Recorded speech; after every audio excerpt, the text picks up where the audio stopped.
Hello wise investors! Sa video na ito, ibabahagi ko po sa inyo ang ating top 3 REIT or Real Estate Investment Trust na listed sa PSE. So kung isa kang long-term investor na mahilig sa passive income or dividend investing, para sa iyo itong video na ito. So para sa mga newbie, REIT or Real Estate Investment Trust is a great option for passive income since nakapagbibigay sila ng quarterly dividends. And majority ng REIT na listed sa PSE ay kayang magbigay ng at least 6 to 8% dividend yield per annum. At mandatory din sila by law to give at least 90% of their income as dividends. So kung gusto mo mag-invest sa real estate property pero hindi enough yung funds na meron ka, pwedeng-pwede mong i-consider ang Real Estate Investment Trust. So ang una po sa ating listahan, RL Commercial REIT Incorporated or RCR. As of December 31, 2024, meron na pong 29 commercial real estate assets ang RCR across the Philippines with an aggregate gross leasable area or GLA na 828,807 square meters. At ito po ay binubuo ng 17 office buildings at 12 malls. And for their occupancy rate, based sa kanilang latest financial report, yung average occupancy rate ng RCR remains high at 96%. For weighted average lease expiry for RCR, meron silang 3.37 years as of December 31, 2024. At para naman sa tenant mix ng RCR, as of December 31, 2024, 60% ay occupied by BPO, 16% by retail affiliates, 6% office traditional, 4% seat leasing, and 14% for others. And for their financials, from 2021 listing year ng RCR to 2024, consistent na tumaas yung kanilang revenue at net income. And same for their equity, tumaas din ito from 2021 to 2024 na merong 4-year average growth na 15.61%. And for cash flow statement for 2024, nagtala sila ng 6.94 billion pesos for operating activities.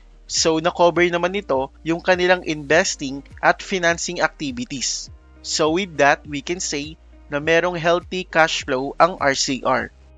For RCR dividends, yung total dividends based sa latest trailing 12 months ay 0.4001. Sa current price na 6.50 pesos, bibigyan niya tayo ng 6.16% dividend yield.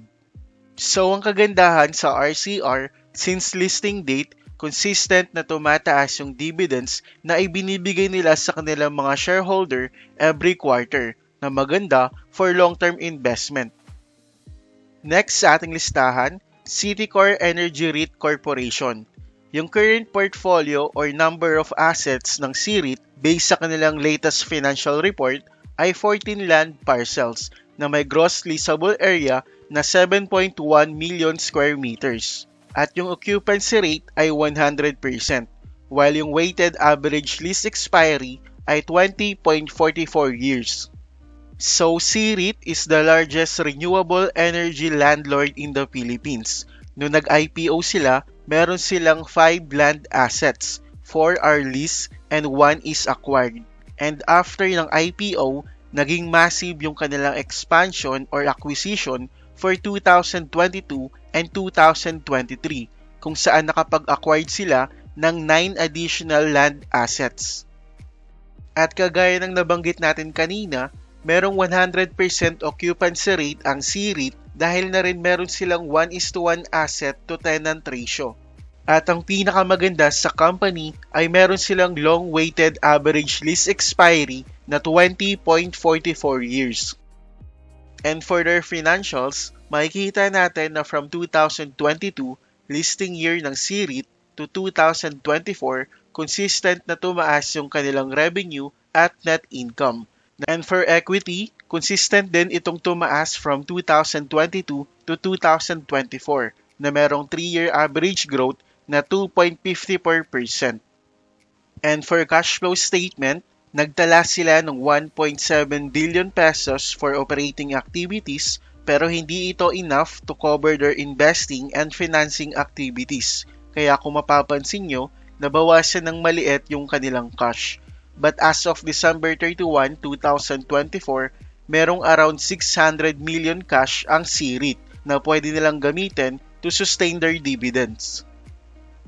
And for C-REIT dividends, yung total dividends based sa kanilang latest trailing 12 months ay 0.202. Sa current price na 3.21 pesos, bibigyan niya tayo ng 6.29% dividend yield. Ang kagandahan rin dito sa C-REIT, consistent na tumataas yung ibinibigay nilang dividends sa kanilang mga shareholder. Last sa ating listahan, A-REIT Incorporated. So as of December 31, 2024, meron na pong 30 commercial real estate assets ang A-REIT across the Philippines with an aggregate gross leasable area or GLA na 3.9 million square meters. And for their occupancy rate, based sa kanilang latest financial report, yung average occupancy rate ng A-REIT ay nasa 99%, while yung kanilang weighted average lease expiry for offices, nasa 3.8 years. But for overall, nasa 20.8 years. So, A-REIT is the first and largest real estate investment trust company na listed sa PSE at plano ng kanilang mother company or sponsor na mag-inject ng additional assets for 2025. So, mag-i-inject ng additional 8 assets ang Ayala Land Incorporated kapalit ng shares ng A-REIT or through asset for share swap. And for their financials, makikita natin na consistent na tumaas yung revenue at net income ng A-REIT from 2020 listing year ng company to 2024. And same for their equity, consistent din itong tumaas from 2020 to 2024 na merong 5-year average growth na 26.48%. And for statement of cash flow for 2024, nagtala sila ng almost 7.3 billion pesos na cash flow from operations and enough naman to cover their investing and financing activities. And for their dividends, yung total dividends ng A-REIT based sa latest trailing 12 months ay 2.28 pesos. Sa current price na 39.45 pesos, bibigyan niya tayo ng 5.78% dividend yield. So same for A-REIT, consistent din na tumataas yung kanilang dividends na ibinibigay sa mga shareholder. So ayun lamang guys, sana nakatulong sa inyo itong video na ito, lalo na sa mga dividend investor at naghahanap ng passive income. Kung nakatulong man, please don't forget to like this video at kung bago ka sa ating channel, please subscribe and hit the bell button para updated ka sa mga future videos na i-upload natin. Maraming salamat po.